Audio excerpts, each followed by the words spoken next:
अल्लाह अकबर, अल्लाह अकबर, अल्लाह अकबर। पैर लंबा करो।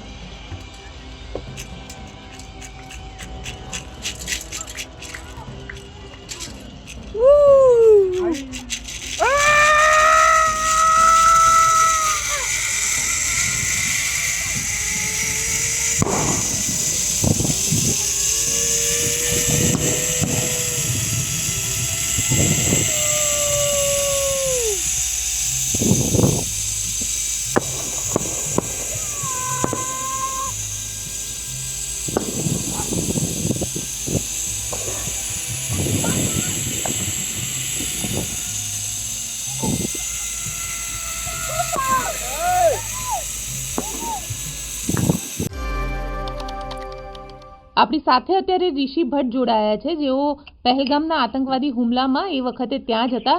ઋષિભાઈ, તમારો વિડીયો મેં જોયો, જીપલાઇન તમે કરી રહ્યા હતા, એ વખતે નીચે ફાયરિંગ થઈ રહી હતી. શું માહોલ હતો એ વખતે ત્યાં આગળ?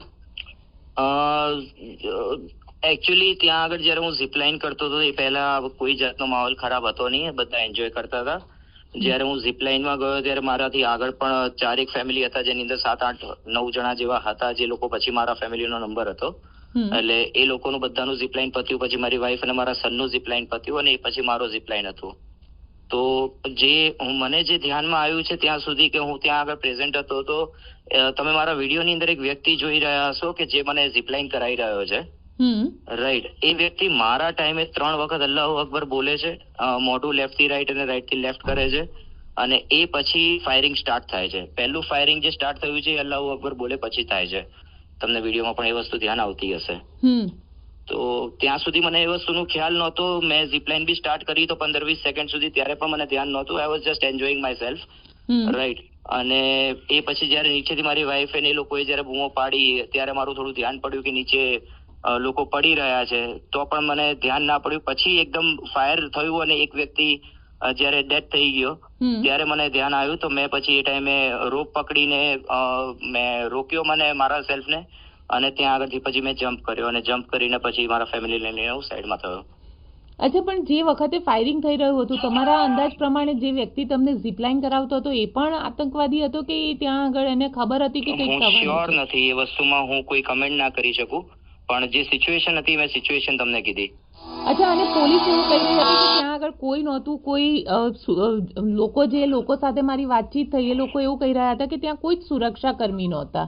જ્યારે આ સિચ્યુએશન થઈ એ ટાઈમે કોઈ સુરક્ષા કર્મી નહોતા. જ્યારે હું એન્ટર થયો હતો લગભગ 11-11:30 વાગ્યાની આજુબાજુ, ત્યારે ત્યાં આગળ પોલીસ હતી, પણ જ્યારે આ થયું ત્યારે તે નહોતી. અને આ કેટલા વાગ્યાની અંદાજે ત્યાં આગળ થયું હશે? અને પછી 2:15 વાગ્યાની આજુબાજુ. લોકલ લોકો મદદ કરી રહ્યા હતા તમને? લોકલ લોકોએ ત્યાંથી ભાગવામાં ખાલી પોતાની મદદ કરી છે, અમારી કોઈ મદદ નથી કરી. અને પછી જે લોકો ઘાયલ હતા એ લોકોને મદદ ક્યારે પહોંચી અને કેવી રીતે? એના માટે આપણો ઇન્ડિયાનું જે નાક કહેવાય આપણી આર્મી, એ લોકોએ જ મદદ કરી છે, એ સિવાય કોઈએ નથી કરી. અને ત્યાં આગળ જે આતંકવાદી હતા, તમારું ધ્યાન છે કેટલા લોકો હતા, કઈ રીતે ફાયરિંગ કરી? 2 જણા જે હતા એ લોકો તો ગ્રાઉન્ડ ઉપર હતા, બાકીના ફાયર જે થતા હતા એ સાઈડમાંથી જાડીઓમાંથી ફાયર થતા હતા, ઝાડોની પાછળથી. એટલે પાછળ કોણ હતા, કેટલા હતા એ વસ્તુ તો હું નહીં કહી શકું, પણ ગ્રાઉન્ડમાં 2 જણા હતા. અને જે કહેવાય રહ્યું છે કે ધર્મ પૂછીને ફાયરિંગ કરી રહ્યા હતા. બિલકુલ સાચી વાત છે. તમે જોયું તું તમારી આંખે? મેં નહીં, મારી વાઈફની બાજુમાં 2 ફેમિલી હતી, એ ફેમિલી પાસે આ લોકો આવ્યા હતા, ધર્મ પૂછીને એ પુરુષોને 2 જણને ગોળી મારી દીધેલી હતી.